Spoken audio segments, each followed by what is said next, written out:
let's say, or enslave them. Well, you know, on the opposite end of the spectrum, what's the best thing to do? So give them total freedom to be whatever they want to be. All right? I'm talking about social context. I'm not talking about like justice and stuff like that. So, did you have a question? Yeah, I just wanted to riff on what you just said. Just something similar I've been focusing on and just getting some really interesting results. Stop comparing yourself to others as well. Yes, yeah. So it's very similar. I've been dancing years, and a while back ago I just decided, you know what, I've taken every class, I've done it all. I'm just not going to compare. And the most amazing shift happened. I can't explain it, but I see it in front of me. Yeah. It's very, very powerful. Okay, that's cool, because what I was about to say was, you know, after games, athletes, when the athlete is interviewed, especially on the winning team, they interview them. What do they say? They're never like, I knew we were going to win, I knew the shot was going to go in. They always say, I was totally focused on my game. I knew if I played my game, we'd probably win. The results would come in our favor. And it's also, I've noticed it's rare to even hear an athlete talk about it as an opponent. In terms of competing with his opponent, you almost never hear athletes talking about, yeah, I had to beat him, or I had to get better results than him.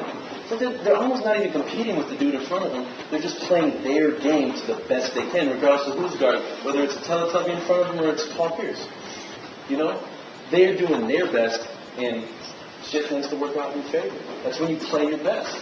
And how much better can you do than your best? I mean, so whether that opponent is better than you, what are you going to do but play your best anyway? It doesn't matter.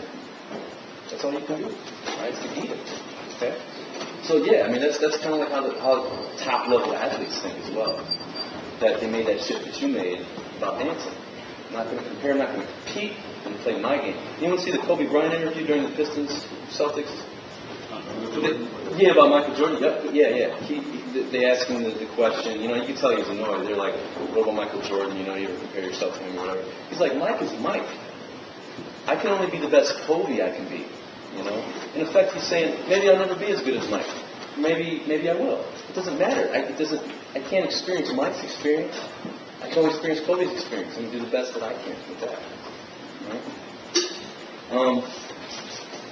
And your daily effort is more efficient. You get more shit done because your mind doesn't wander to useless games that are alien to you, that aren't really what you want to play. More mental energy.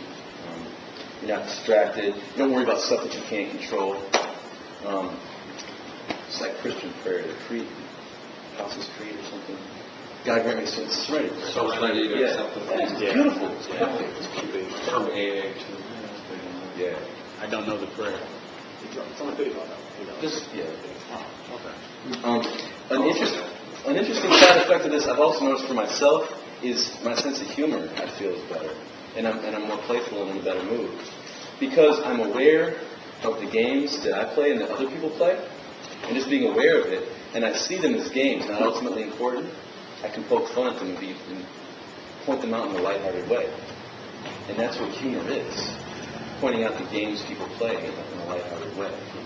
Just really having a smile on your face as you point out some silly game someone's playing, or some value someone has, or your own value. Is that part of detaching from the outcome of interactions you have with people? Is that? I don't like to think too much about detaching from the outcome, because that, just the thinking of the word outcome makes me think about the future. When you focus on the present, it naturally detaches from the outcome.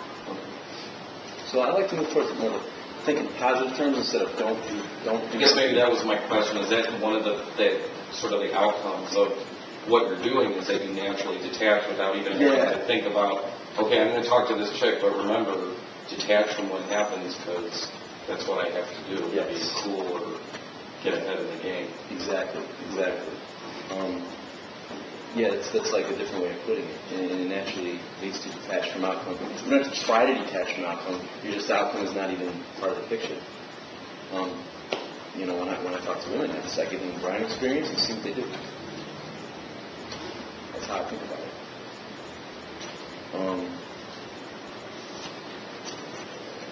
Specifically about women, there's just going to talk about women a little bit, since this is the main reason why we're all here. And then, we can do questions, whatever. Women, feel your power. I've realized that there's no real specific trait that's universal. Sometimes you can be too funny and it can backfire, but humor is generally assumed as a good thing, so is humor good or is bad? I don't know. I think as long as it's your sense of humor, it's good. See the difference?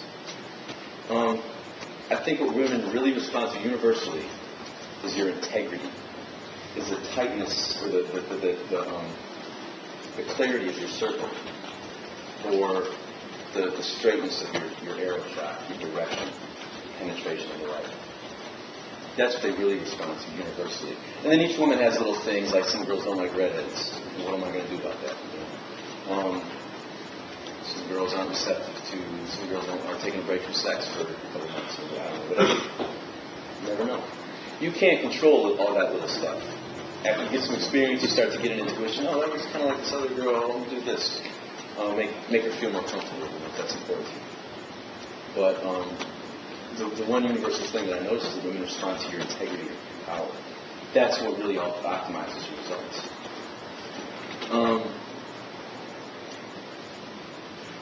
And that comes from clarity of values. Being aware of what values other people are playing and what values you value, what games you value. Right? So you can figure that shit out on a Sunday, and you go through the rest of the week with like so much more integrity. See what happens. Just see what happens. That's my shit. That's what I did. That was my breakthrough. So I think there's something to it. Another interesting thing about this is sexual tension is increased. Because if you value sex, you become sexual. If you accept that one of your games that you like is sex, you have a sexual identity. You have a sexual identity right there. If you accept that game. Society has a game that says repress your sexuality. I don't like that game. It's a stupid game. So just realizing that one of your games is sex instantly makes you sexual. And you're going to talk about it. You're going to talk about your own sexuality. One way I create powerful sexual tension is just talking about sex. Talking about what I like to do. Talking about what's fun to me, what turns me on. How I think about things sexually, that turns me on a lot. When I talk about how I think about it, like how I think about, like what I'm thinking about when I'm touching it or having sex with them and stuff. That really turns me on. This brings up a good topic. It's all good, fine that you realize you're a sexual being and then you portray it to people. There has to be a way that you teach yourself how to do it tactfully. So that, there's got to be when you start doing sex, there's got to be a line where you come off creepy. You definitely do, because it happens. Well, creepy. To one girl, it might be creepy. To another girl, it might be hot. Yeah, totally. How would you maximize? Maximize you teach yourself. Yeah, you teach yourself how to do it tactfully, so that so that you can portray it in a positive light. You may not know exactly why you're coming off. Okay, one of my core values is fun, passionate sex. That requires that two people feel safe and comfortable with each other. So if I get a sense, and this probably comes mostly from experience. No substitute for experience. But like little cues, little behavioral cues. Maybe she's tight. Maybe she's looks down when I say something. Okay, she's not comfortable with that level of intimacy yet. Solid and stuff. Because it's important to me that she feels comfortable. If she doesn't, and I try to push sex, maybe I can get it with some